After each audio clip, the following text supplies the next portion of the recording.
Newsmax TV's special coverage of the Republican National Convention continues. I'm J.D. Hayworth, and this is the outset of Hour 2 of what will be a 4-hour stint behind the anchor desk tonight, unless things move along a bit more quickly. Let's take a live look at the proceedings in Cleveland right now as we are hearing from everyday Americans, from those who have formed coalitions to support Donald Trump, from those who serve in state office, and now I believe we're hearing from Darrell Scott, who's the senior pastor at the New Spirit Revival Center Ministries. Coming up in mere moments, we will hear from Wisconsin Governor Scott Walker. Of course, we would love to hear from you, and the way to hear from you is for you to pick up your phone and call us at 1-877-NEWSMAX. That's 1-877-639-7629. Really, when we take a look at what happens tonight, people are waiting for Ted Cruz. They are waiting for Mike Pence, and sandwiched in between, former Speaker Newt Gingrich. The wait is over right now, because joining us via telephone is the gentleman whose program you usually see right here at 9 o'clock Eastern, Dennis Michael Lynch. He is unfiltered, but he is on the phone. DML, we thank you very much for your time tonight here in our coverage of the Republican National Convention. JD, thanks for filling in, and I got to tell you, I'm watching you as I'm talking to you, and I know I'm going to start getting the emails that I have to start dressing as sharp as you look, man. Well, bless your heart, pal. Yeah, you know, you're a handsome guy, and that's why you're on television, why I spent so many years on radio, but I digress. I've got to ask you, all this talk going on, I don't know how much of it is disinformation, but I suspect the story that has been floating around today is disinformation. Some report that Ohio Governor John Kasich, who couldn't even show up to the convention, was called by a representative of the Trump campaign and offered the vice presidency, and with it, allegedly, was to be in charge of domestic policy and national security policy. Now, that was out there. Donald Trump responded with this tweet. John Kasich was never asked by me to be VP, just arrived in Cleveland, will be a great 2 days. Your reaction to the story floating around out there? You know, the fact that Governor Kasich is going to try to make the attention point to him. If he wanted the attention, what he should have done is been at the arena since day one supporting Donald Trump. And I'm very disappointed with Governor Kasich. And you know, JD, one of the things that I pointed out last night on my show is that, you know, everybody thinks of Kasich as being the third runner-up. He really wasn't the third runner-up if you look at how it honestly played out. The guy was last on the list. He was off to the side of the stage. When he spoke during the primaries, nobody wanted to hear him. You wanted to turn him off.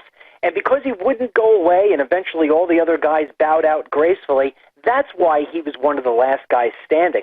It's not like this was Marco Rubio or somebody, or Dr. Carson, who was really hanging on, who had a chance.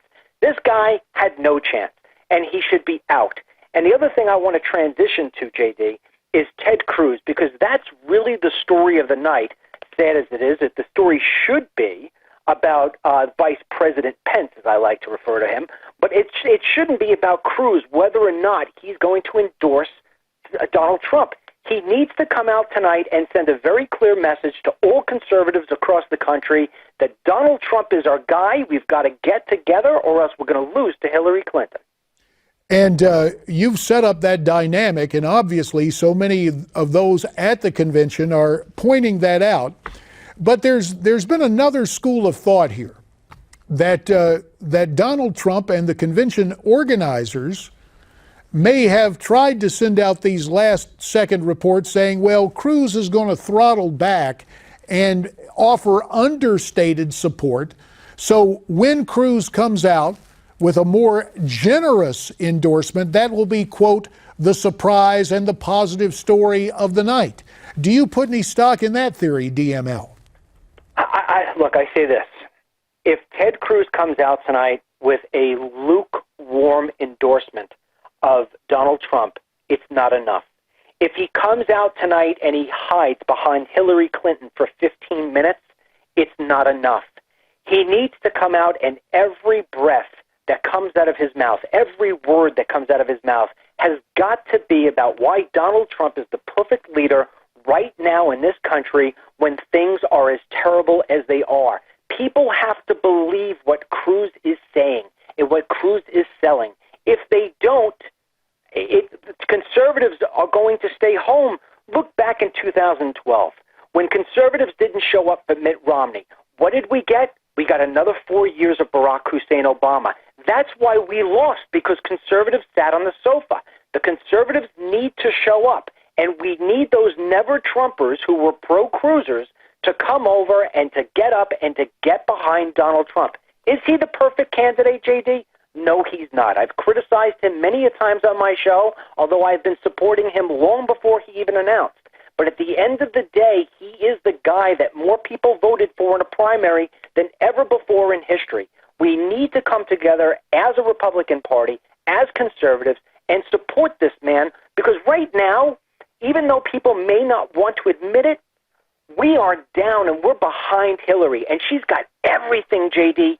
Everything is behind her.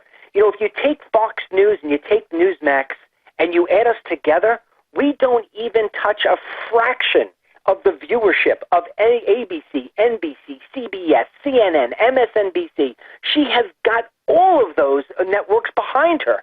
So when you've got somebody at home who's usually watching Dancing with the Stars, and they're only going to start to chime into this 2 months before the election, they're going to hear what it is that those mainstream media outlets are serving. And they're going to be serving Hillary is great and Donald is terrible. And that's why we can't give them sound bites from Ted Cruz and from Kasich that shows that even the most conservatives and of all the conservatives and the governor of Ohio, which is a swing state, isn't behind this guy. We can't have that, because if that's what the case is going to be, we're going to have another 4 years of Barack Hussein Obama, only this time wearing a dress. Let me turn to something. As you were offering your thoughts, Dennis, we saw a scene from downtown Cleveland, and it was the typical professional agitators with their Stop Trump signs. But as I was seeing that, and you expect the protesters and all that comes with, quote, community organizers, and there they are again for our viewers. But I got thinking again about Kasich and Ohio Republicans and the fact that no Republican has been elected president without Ohio. Now, do you think even with the hostility, I guess is what we call it, from John Kasich, there is still a chance for Trump to win the Buckeye State? I do, and I hope you support what I'm about to say. Because, you know, you and I agree a lot, if not we're hand in hand, with immigration and the Muslim influx from countries that harbor terrorists and the Syrian refugees. You don't want that. I don't want that. You've spent your whole career fighting against it. I've spent my whole career in media fighting against it. Governor Pence, being from the Midwest, and both of these men, Pence and Trump, being strong against immigration. I don't care what state it is. It can be South Dakota, it could be Ohio, Pennsylvania, Florida, it can be New Hampshire. Everybody is affected by the illegal immigration, by the mass immigration that's taking place in this country. And there are many communities. I get the emails every night from the show. I'm sure you do on your show as well. They say, Dennis, I go down Main Street. It doesn't look like the Main Street that I used to love. I can't read the signs. They're either in Spanish, or I got people walking around in full burqas. Or my school district now, all the money is going to pay for these immigrants that are coming in, either illegal or legally. It doesn't matter. What about my kids? What about with the America that my parents fought for? And so that, to me, is the message that Trump has to keep pounding away on. Pounding, pounding, pounding. And if he can do that, it doesn't matter what Kasich says or doesn't say. People will come out and vote for Trump.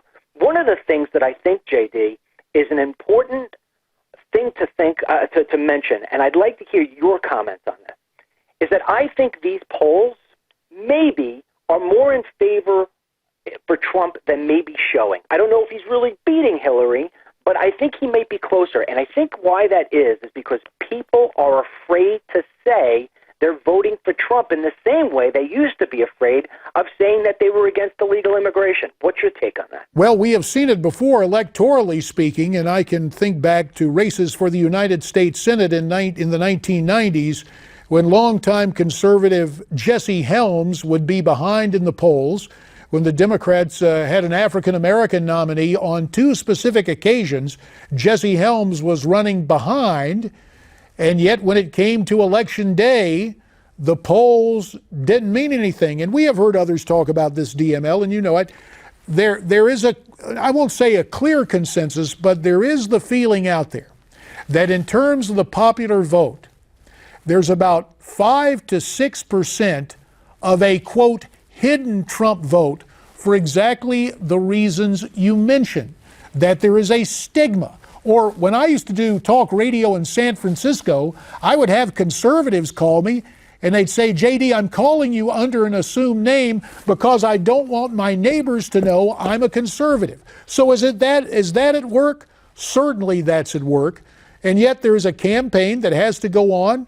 Mr. Trump, Mr. Pence have their shot this week with the Republican convention. Next week it's the Democrats, and then things get really serious. And it's the bulk of this campaign after the convention that has to play out in something that we will be following here on Newsmax TV. You know, JD, one of the things that I'm hoping for with tonight and tomorrow, if I could be critical a little bit here out of the convention so far, is that it has been so heavy on being anti-Hillary, but we're not hearing enough about what Donald Trump and team are going to do to make America great again. Last night, for instance, was Make America Work Again, and I didn't hear any sound bites today that were giving anything for the people who are undecided to say, yeah, you know what, I am going to put more money in my pocket. I am going to be able to get a better job. So I hope tonight that that Governor Pence comes out with a very, very powerful speech that just trumps, no pun intended, whatever it is that Cruz does or does not do with an endorsement, and that tomorrow people are saying, you know what, not only do I like this guy for vice president, but he would have made a great president as well. I hope he can change the narrative in that direction. And that's what we're going to be watching for. Dennis Michael Lynch, you see him weeknights here at 9 o'clock Eastern on Newsmax TV. DML, thanks for your time. And I know you're going to be a bit envious because Sheriff Joe Arpaio is joining me next here as our coverage continues of the Republican National Convention on Newsmax TV.